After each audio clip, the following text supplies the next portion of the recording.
सध्या थंडीचे दिवस चालू आहेत आणि बाळाला उबदार ठेवणं किंवा गरम ठेवणं हे खूप जास्त गरजेचं असतं, जेणेकरून बाळाला काही त्रास होणार नाही किंवा ही थंडी बाधणार नाही.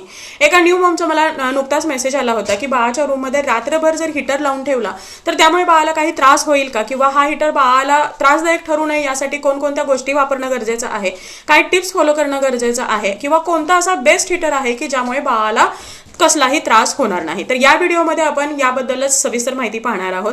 तुम्ही बऱ्याचदा आपल्या व्हिडिओमध्ये पाहिलं असेल की मी एक छोटासा हीटर वापरते, रूम हीटर. हा जो हीटर आहे तर हा हीटर वापरते आणि मी बऱ्याचशा ज्या व्हिडिओमध्ये हे हीटर दाखवलेलं आहे तर त्यामध्ये मी हेही सांगितलेलं आहे की जेव्हा तुम्हाला क्विक काहीतरी गरम करायचं असतं तर त्यावेळी तुम्ही हा हीटर वापरू शकता. म्हणजे तुमचे हात गरम करायचे, बाळाचं बेडिंग गरम करायचे, बाळाचे कपडे गरम करायचे आहेत तर त्यावेळी हा हीटर वापरू शकता. हा जो हीटर आहे हा ब्लोवर आहे, म्हणजे याच्यातून गरम हवा बाहेर येते आणि त्यामुळे हा हीटर रूमसाठी किंवा रात्रभर लावून ठेवण्यासाठी किंवा बाळाच्या अंगावरती लावून ठेवण्यासाठी अजिबात सेफ नाही, किंवा त्या पद्धतीने तुम्हाला हा हीटर वापरणं सुद्धा अवॉइड करायचं आहे.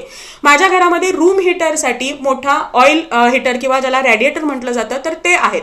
जेव्हा रात्रभर किंवा जास्त वेळासाठी हीटर लावायचे असतात किंवा पूर्ण रूम गरम करायचे असते तर त्यावेळी मी त्या हीटरचा वापर करते. तर तुम्हाला सुद्धा लक्षात घ्यायचं आहे, जेव्हा तुम्ही हा ब्लोवर टाईप हीटर वापरता तर त्यावेळी त्याची डायरेक्ट हवा बाळाच्या अंगावरती येता कामा नये. शिवाय बाळापासून कमीत कमी हा एक 3-4 फुटाच्या अंतरावरती दूर असायला हवा.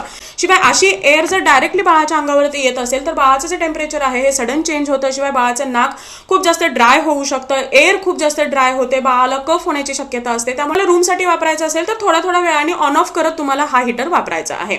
आता मार्केटमध्ये जे ऑइल रेडिएटर येतात तर ते थोडेसे कॉस्टली असतात, परंतु ते बाळासाठी सगळ्यात जास्त बेस्ट ऑप्शन आहे. जर तुम्हाला रात्रभर लावून ठेवायचं असेल तर जो ऑइल रेडिएटर आहे तर तो तुम्ही वापरू शकता. याबरोबर अजून एक टाईपचा हीटर असतो जो रॉड हीटर असतो, ज्यामध्ये उभे रॉड्स असतात आणि ते गरम होतात. तो हीटर सुद्धा बाळासाठी तुम्ही वापरू शकता, परंतु तो थोडासा रिस्की आहे. शिवाय हा लिमिटेड एरिया गरम करण्यासाठी हा हीटर म्हणजे त्याच्या आसपासची जी थोडीशी स्पेस आहे हा तो गरम करतो. ते सगळ्यात बेस्ट आहे ते म्हणजे ऑइल रेडिएटर.